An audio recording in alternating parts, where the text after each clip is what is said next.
est-ce que tu sais? Non, c'est vous. C'est vous. Le rapport, c'est vous. Le rapport mutuel entre vous et moi, c'est le vous. Voilà. Aujourd'hui, nous allons parler du respect. Aujourd'hui, nous allons parler du respect, car c'est vraiment très important. Ah oui, dans la vie, il faut se faire respecter. Et quelquefois, ça ne suffit pas. Donc, il faut imposer ce respect. Et juste avant de rentrer dans le vif du sujet, assurez-vous de faire le tour dans la description de mes vidéos. Vous allez voir un premier lien. Ça vous amène sur mon blog. J'écris des articles sur le développement personnel, la santé et le trading. Le deuxième lien, c'est ma formation sur les marchés financiers. Une masterclass sur le trading forex. Vous savez les amis, le respect est vraiment très important. Autant il faut se faire respecter, autant il faut quelquefois imposer ce respect. Nous allons voir très vite dans cette vidéo quelques manières d'imposer son respect. C'est vraiment très important. D'abord, pour se faire respecter, il ne faut pas être dans tous les endroits. Il ne faut pas se retrouver dans les bêtises. Il ne faut pas être dans les lieux susceptibles du manque de respect. Il ne faut pas être dans les endroits susceptibles du manque de respect. Ça, c'est le premier point. C'est le premier facteur. Voilà, c'est le premier point. Ensuite, vous avez un rendez-vous avec une personne. Vous avez un rendez-vous avec une personne. Un amoureux, une amoureuse, un collègue de travail. Vous avez un rendez-vous avec une personne. Vous vous êtes fixé une heure. Vous vous êtes fixé 17 heures par exemple. Vous êtes là, sur les lieux, à l'attendre, sur les lieux du rendez-vous, à l'attendre. À attendre cette personne qui doit venir au rendez-vous. 5 minutes, il n'est pas là. 10 minutes, il n'est pas là. Partez. Vous attendez, vous avez un rendez-vous avec une personne. Vous êtes là sur les lieux, 10 minutes, la personne n'est pas là. Vous devez partir. Bien sûr qu'en partant, lorsque vous allez partir, vous êtes parti pour de bon. Vous ne partez pas dans l'espoir de revenir après. Vous partez. Et bien sûr qu'en partant, cette personne va remarquer, lorsqu'il viendra sur les lieux, va remarquer votre absence. Cette personne vous appellera, mon cher ou bien ma chère, où es-tu?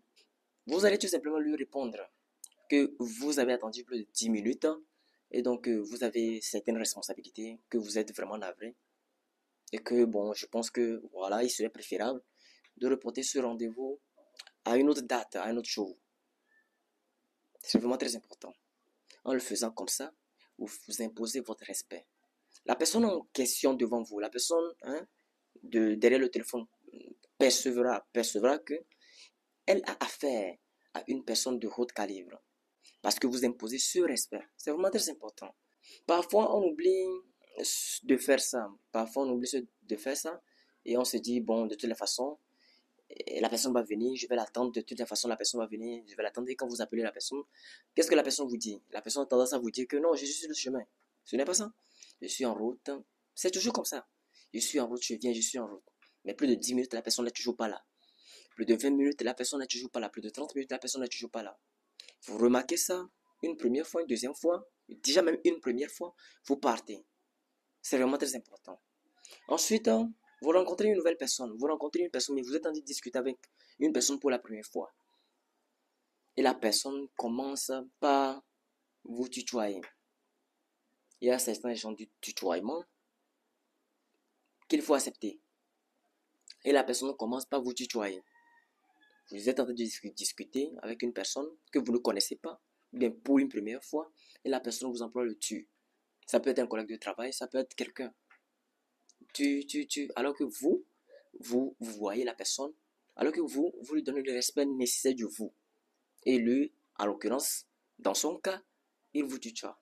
N'acceptez pas cela. Pour une première fois, n'acceptez pas cela.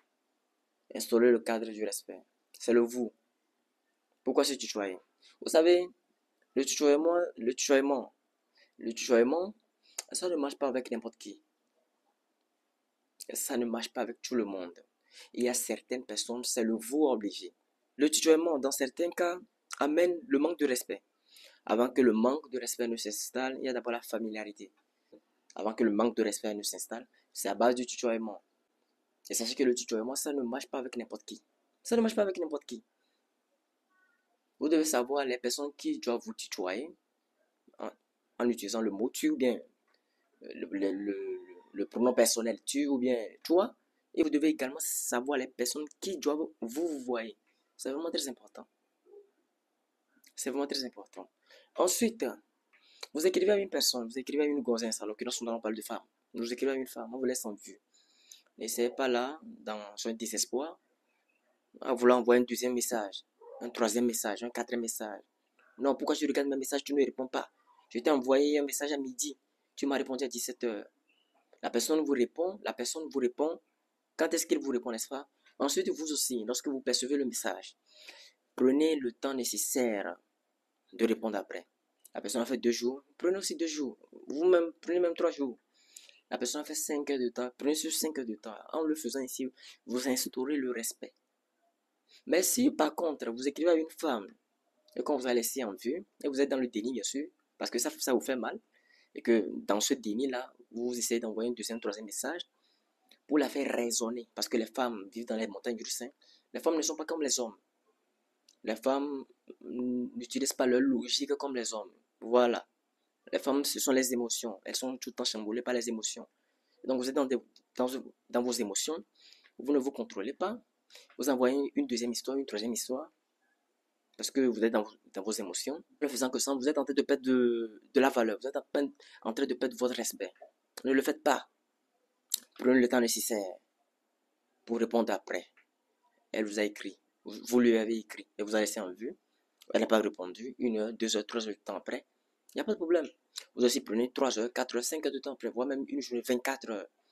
Ensuite, vous répondez calmement.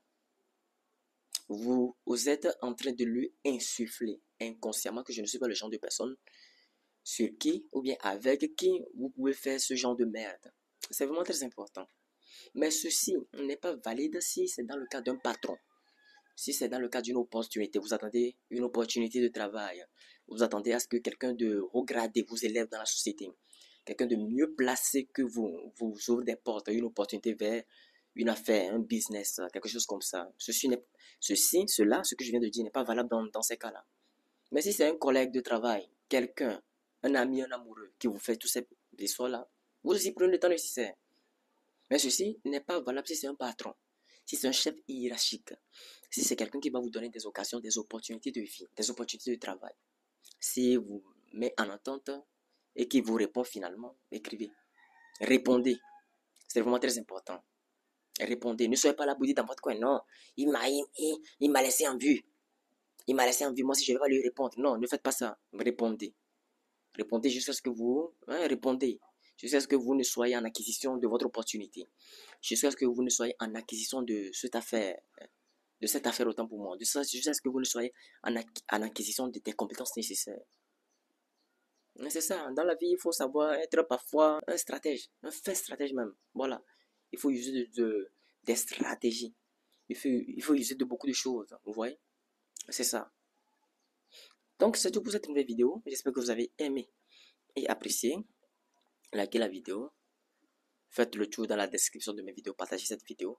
Nous allons nous retrouver une prochaine fois dans une nouvelle vidéo. D'ici là, portez-vous bien.